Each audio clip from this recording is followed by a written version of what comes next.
Welcome to the Diary of the Pan-African Preacher. Sheikh Anta Diop wrote the Pan-African classic, The African Origin of Civilization, Myth or Reality. Today's diary event is about myths and facts. Many Christians balk at the idea of speaking of events in the Bible as myths. However, the root meaning of the word myth contains the thought of a traditional story concerning the early history of a people or explaining some natural or social phenomena. Take, for example, the popularity of the book King Solomon's Mines, a bestseller published in September 1885 by Sir Henry Rider Haggard. This book was one of the first books on African adventure, and as I said, it became a bestseller. He used the biblical idea or myth that Solomon was extremely wealthy and that his riches were to be found in some undiscovered part of Africa. That is based on 1 Kings and the 9th chapter of the Old Testament in the Christian Bible. This biblical passage records a joint venture between Solomon, king of Israel, and Hiram, king of Tyre.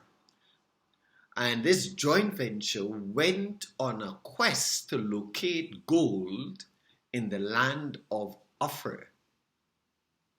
Some scholars speak of this land of Ophir as Africa.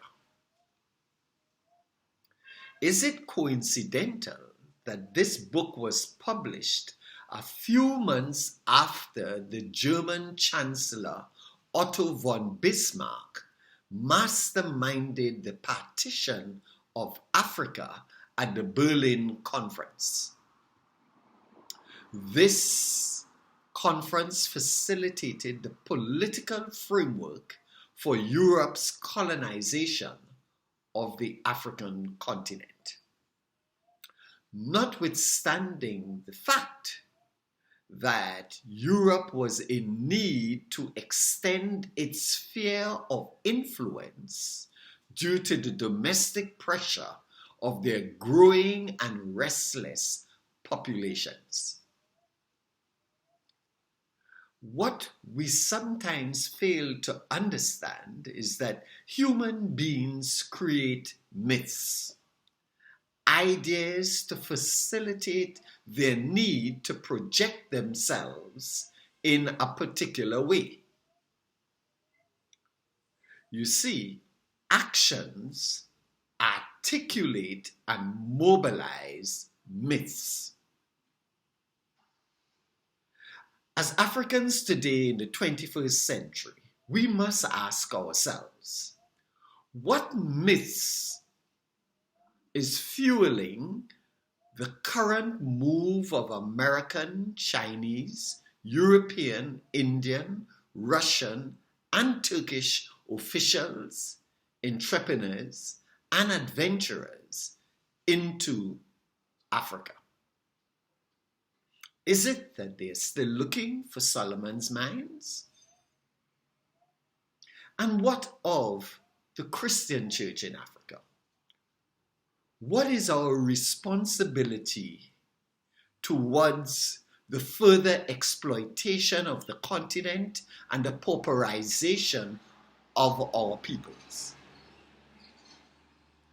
Is there an undying myth that will facilitate the well-being of all Africans, of all tribes, of all ages, of all genders? How about a myth based on Psalm 68, verse 31? envoys will come from Egypt. Cush will submit herself to God.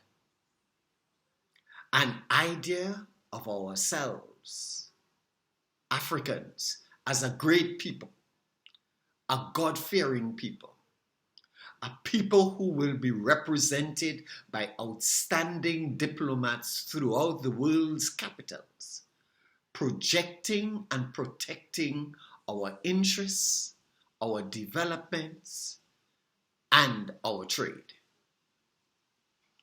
Ashe.